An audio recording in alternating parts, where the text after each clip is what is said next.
ఇది మన 11వ సంవత్సరం. వారు 11కి అంకితం చేశాం.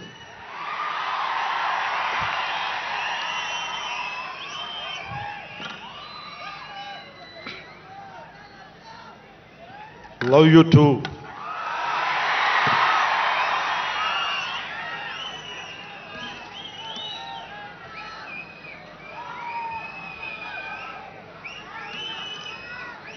అలాగే ఈ సభకి పోలీస్ వ్యవస్థ మీకు తెలుసు, మనం ఎంత నలిగిపోయామో. గత 5 ఏళ్లలో మనం ఎంత నలిగిపోయామో మీకు తెలుసు. ఎన్ని ఇబ్బందులు పాలు చేశారో తెలుసు. ఆ రోజు నుంచి కూడా ఈ రోజుకి వరకు నాకు పోలీస్ శాఖ అంటే చాలా గౌరవం. ఎందుకంటే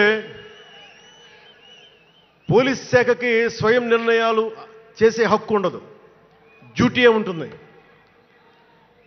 బ్రిటిష్ వాళ్ళు పరిపాలించినప్పుడు పోలీస్ కూడా బ్రిటిష్ అధీనంలో పనిచేశారు తప్ప వాళ్ళకి ఇవ్వబడ్డ డ్యూటీ చేశారు. భగత్ సింగ్ని కొట్టమంటే కొట్టారు, జైల్లో పెట్టమంటే పెట్టారు, గాంధీ గారిని లాక్కెళ్ళిపోమంటే లాక్కెళ్ళిపోయారు. వాళ్ళు చేయకపోతే అది డ్యూటీకి విరుద్ధం అవుతుంది, చేయక తప్పదు. మరి అదే పోలీస్ ఆ రోజున వచ్చారు. స్వాతంత్రం వచ్చిన తర్వాత మిలిటరీ కూడా అంతే. అందుకనే నాకు పోలీస్ శాఖ మీద ఎప్పుడు వ్యక్తిగతంగా కోపం ఉండదు, ఏదో కొద్దిమంది వ్యక్తులు ఎక్కువ చేస్తే తప్ప. అలాగా ఈ రోజున చాలా గొప్పగా నిలబడ్డ, సహకరించిన పోలీస్ అధిపతి డీజీపీ గారికి, కాకినాడ జిల్లా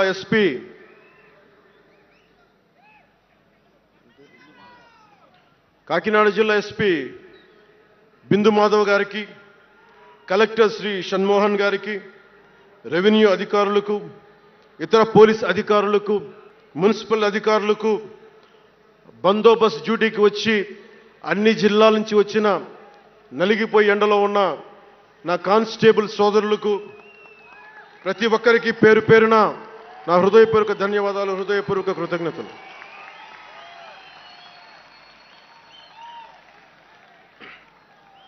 నా ఇష్టం, నా కోరిక ఎప్పుడూ సగటు మనిషిగా ఉండటమే. తన పని తను చేసుకుంటూ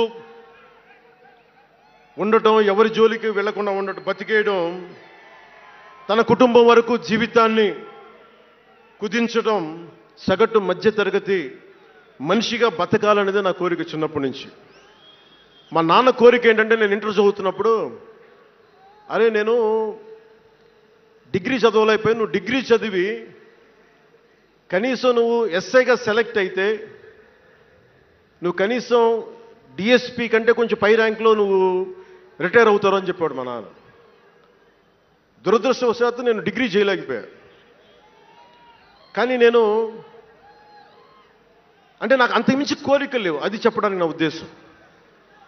చాలా చిన్న జీవితాలు మాయి. మా అన్నయ్య గారు ఏదో పొరపాటు యాక్టర్ అయిపోయారు తప్ప నాకు రావాలి నేను ఎప్పుడు అనుకోలే. అదే నెల్లూరులో, అదే ఫతేఖాన్పేటలో చిన్న ఇంట్లో ఇంకొక మామిడి మొక్క ఉంటే బాగుంటుంది అనుకున్న కోరిక తప్ప కోట్లు సంపాదించాలి, పేరు రావాలని ఎప్పుడు ఆశించాల. సో నన్ను ఎలా పెంచారు మా ఇంట్లో అంటే మీరు ఆశ్చర్యపోతారు. మొన్న నా friend Anand Sai TTD board సభ్యుడిగా నియమితులయ్యారు. అతను చెప్తా ఉన్నాడు నాకు ఈ మధ్యన, నన్ను ఎలా పెంచారంటే మా ఇంట్లో, అతని ఆనంద్ సాయి మాటల్లో,